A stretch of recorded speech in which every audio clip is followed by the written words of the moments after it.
Hey, just a heads up, this is chapter 7 of my audiobook, Conversational Relationship Marketing. So if you haven't listened to the previous chapters, I suggest you go back and listen in order. Or if you've just stumbled on the podcast and this is the first one that you're seeing, please go back and either listen to the audiobook or go back and listen to some of the other episodes of the Client Catching podcast to get a taste of the rest of the show. So let's get into the chapter. Golden rule number 7. Start with the people closest to you and the lowest hanging fruit first. Now, assuming you've got some kind of first degree network already on LinkedIn and that you can start to reconnect and reach out for them. And if you don't and you're brand new to LinkedIn, then it's still worth reviewing this section, but you're going to put all of your focus into the next golden rule that's all about making new connections. Now, there are 2 possible situations with your first degree connections. That is, you've never spoken since you connected weeks, months, or even years ago. And 2, you have connected and spoken recently. Now, either is okay. If you've never spoken to the person you've connected with, then you'll need to strike up a conversation, as we've mentioned previously, and not go in for the immediate leg hump. Instead, what I want you to think about this, I want you to think of it like a digital handshake.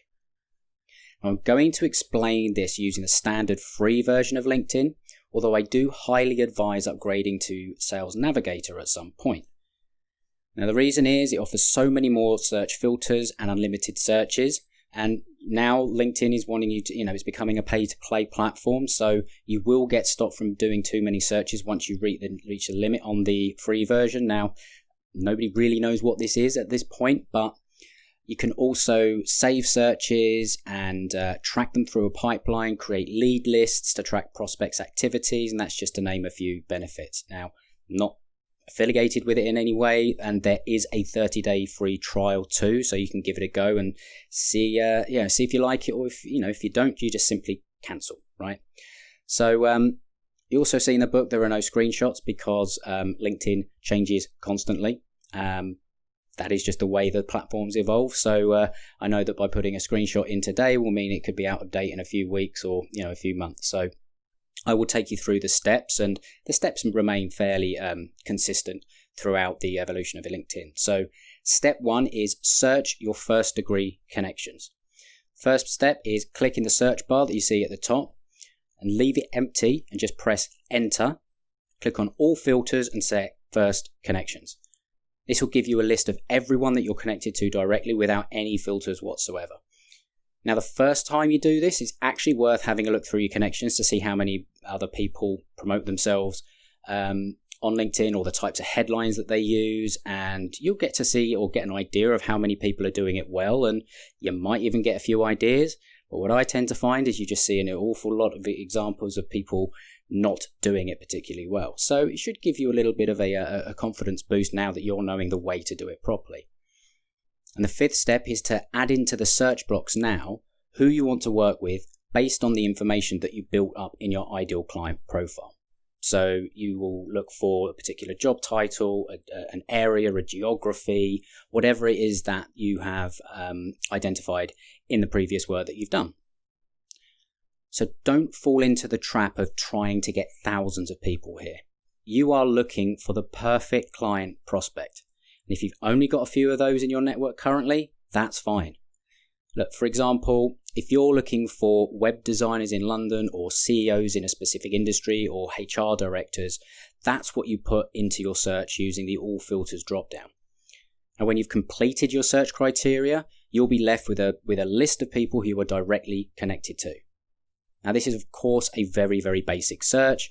There are more advanced ways in which you can do that, but it will take up far too much space, both in the written version and, on this audiobook. And as I've explained before, LinkedIn does change a fair amount. So what I've done is I've created a video on how to search and find your ideal clients on LinkedIn that you can watch and you'll find the link to that inside the written version of the book, which is at thinklikeafish.co.uk/free book, and just make sure you go down to golden rule number 7 and find the link there.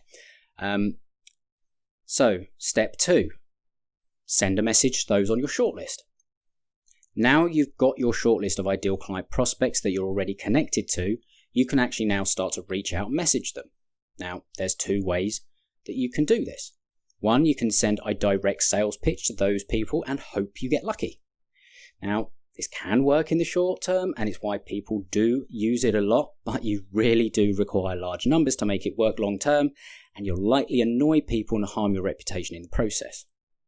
Well, the second is you send a non-salesy, non-threatening message that's simply designed to start a conversation. Now, as you may have guessed, and the entire reason I've written this book is that I prefer the second choice myself. Just don't say I didn't warn you if you choose choice number one. Remember, all you're going to do is start the conversation. Because marketing is nothing more than finding qualified leads and getting into a conversation with them. Once you do, you ask some questions to find out if they're a potential fit, and if they are, you put your dynamite offer in front of them. Essentially, you're finding out if they are dealing with a problem you solve, if it's painful enough right now that they actually want to solve it, and if it is, you're simply asking, would you be open to seeing if I could help you with that? Now, key thing is to remember here is that it's just because somebody could become your client, it doesn't mean they should become your client.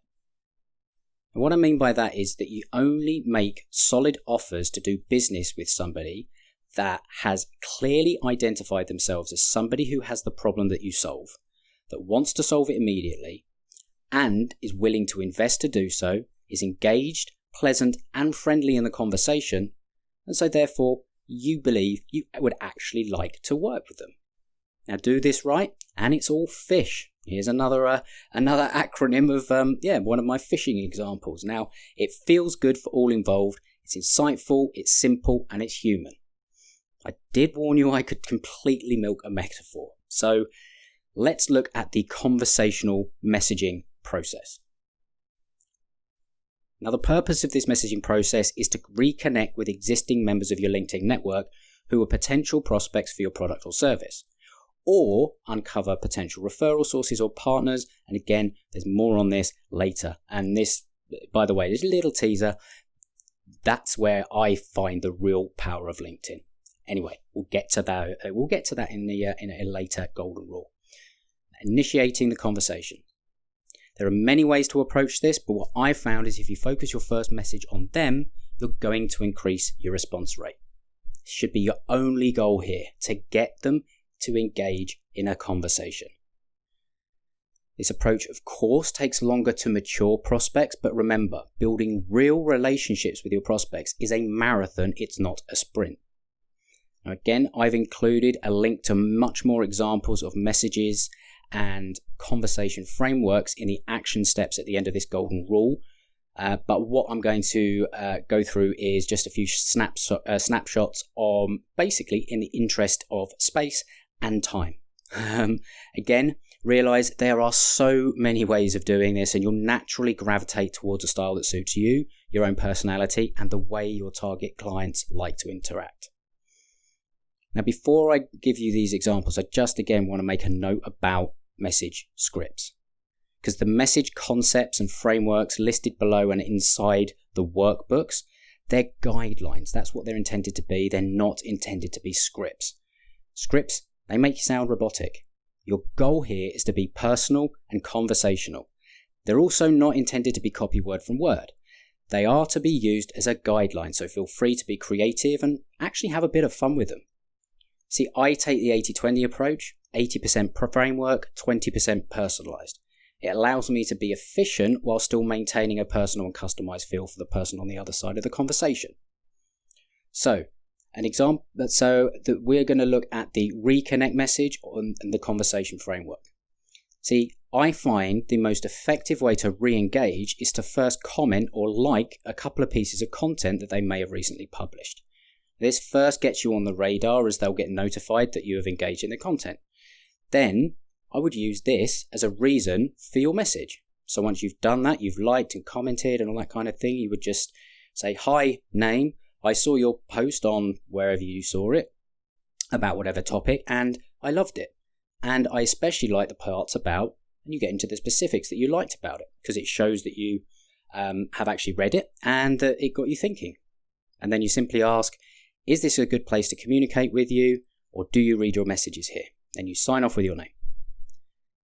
It's quite simple, right? It's pretty non-threatening and you're actually paying a compliment.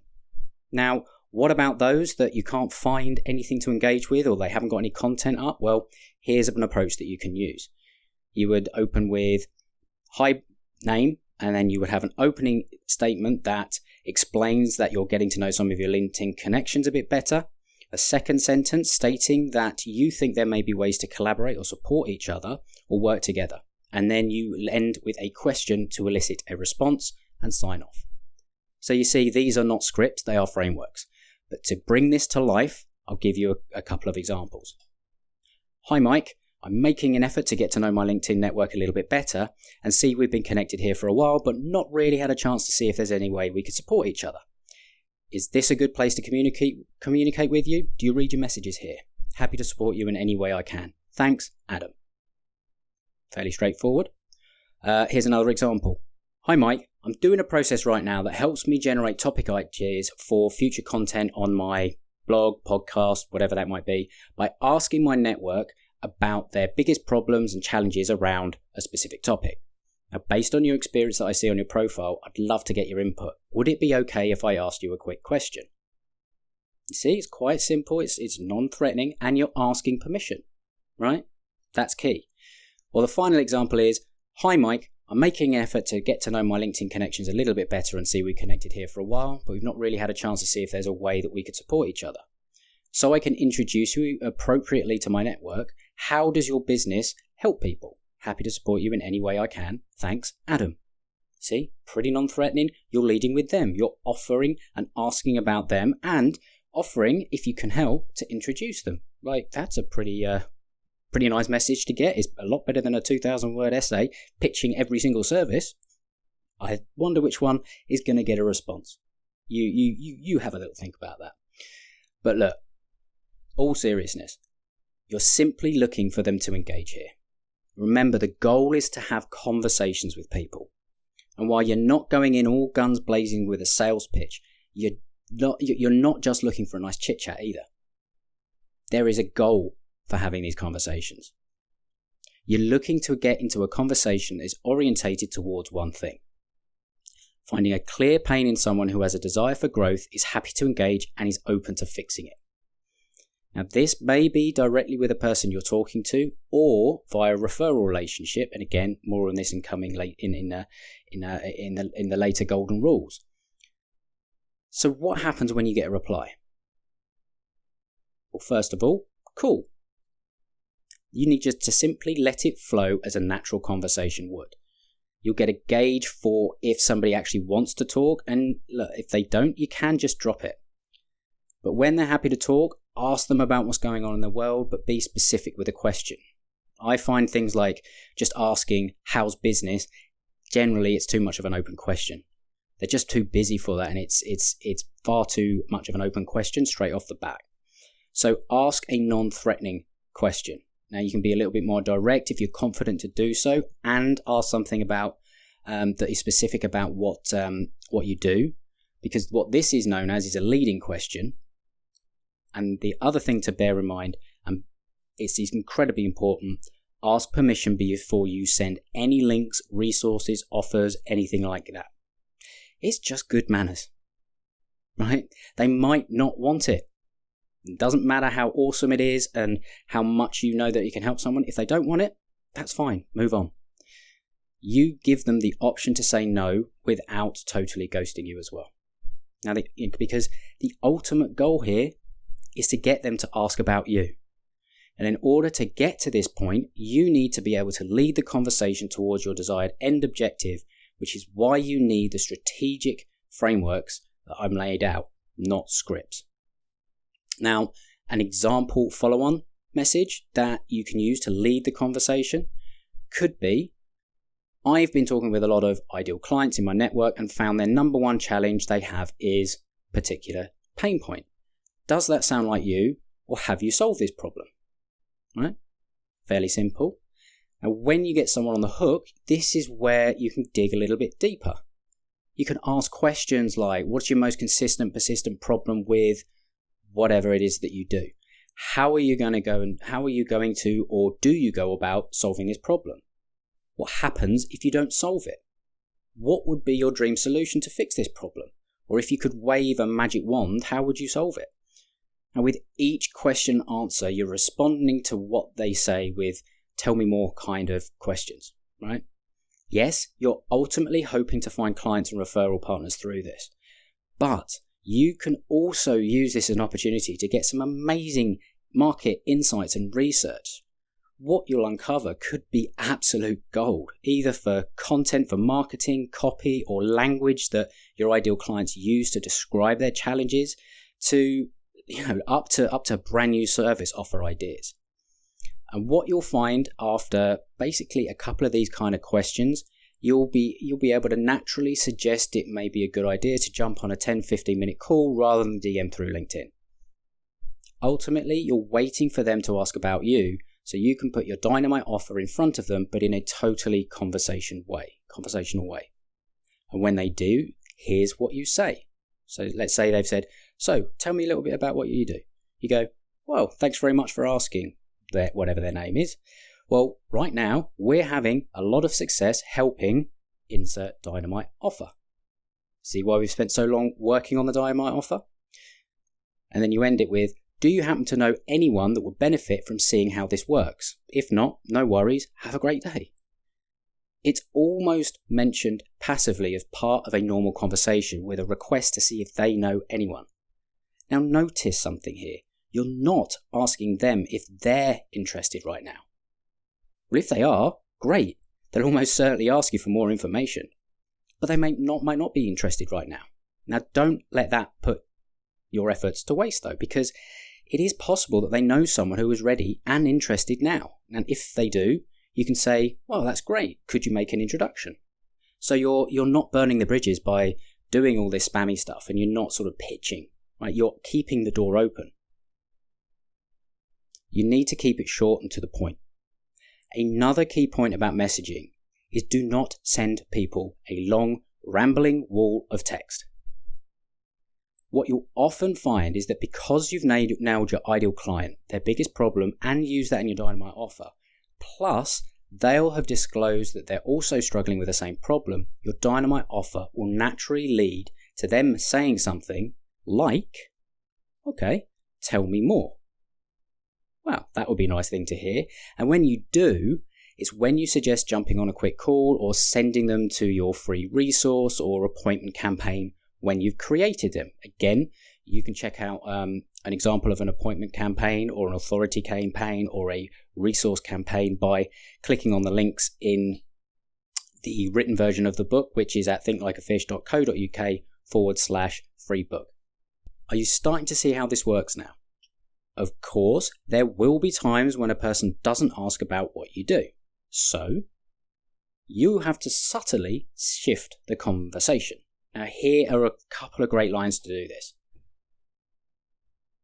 Quick question. I'm working on something new you might be interested in. Do you mind if I run it by you? Or, actually, from what you've told me here, I might be able to help. Right now, we're having a lot of success helping insert your dynamite offer. Would you be interested in seeing how this works? Or, would you be able to help me out with something? I'm working on a new project and I want to make sure I haven't missed anything big. So based on what I've seen from you, I suspect that you'll have some insights that I should be considering. Would it be okay if I run it by you? Fairly simple, conversational, right? Once you've made your dynamite offer, you can either ask them to get on a quick call or again share a link to the video or resource that outlines your solution. You'll be able to see how all of this works in the workbook for this golden rule, which will be in the action steps. And again, I'll tell you where to get those. Ultimately, I want you to understand, this is how you think like a fish. I hope you're starting to see that this is a very different approach from the leg hump. You're not annoying people. You're asking about them, being curious and helpful, as well as gathering insight and information to help you fuel your content and marketing in the future to make it even better. Plus, in the process, you're giving yourself the opportunity to put your dynamite offer in front of people in a way that helps them see the value for themselves. And even if it's not right for them right now, you're giving yourself the opportunity to follow up in the future by sharing the content you create from the conversations that you have with people. And you'll see how to do this and a few other approaches in the frameworks in the action steps below. Now it's your turn. So let's look at the action steps for this golden rule. You're going to want to get my Quick Win Messaging Frameworks workbook and adapt them to your own business. Now, you will see that there are a lot of frameworks in here that you can use. And you can literally choose one of these and go and start with it. Or you can have an experiment with all of the different ones that are in there. Now, they are laid out in a kind of campaign form to make it easier for you to see how they would work. And you will get some amazing ideas. And it's not just about the messaging and the frameworks and all the rest of it. This is literally, this workbook and the next two workbooks, they are literally a start to finish how you would build a marketing machine. So the value in these workbooks are huge. So I really highly encourage you to at least go and get this workbook. And the next workbook, and the biggest value comes in the workbook when it comes to the referrals and the partnerships. But I'm not going to jump the gun just there. So once you've got those workbooks, start filtering your first degree connections for ideal clients, and you'll be able to see, if you go to the book, the written version of the book, there's a video to watch on how to do this. And simply start a conversation with them. So I hope that all makes sense and it's got you excited about going out and starting with conversations with people that you already know and already have in your network. Now go and do it. Let's move on to the next golden rule. Thank you ever so much for listening today. I know there's a lot of podcasts out there you could be listening to. You've chosen this one, and for that I am truly grateful. If you're a first-time listener or a long-time listener and you haven't yet subscribed to the show, please make sure that you do, because you'll get updated of the latest episodes every time they come out.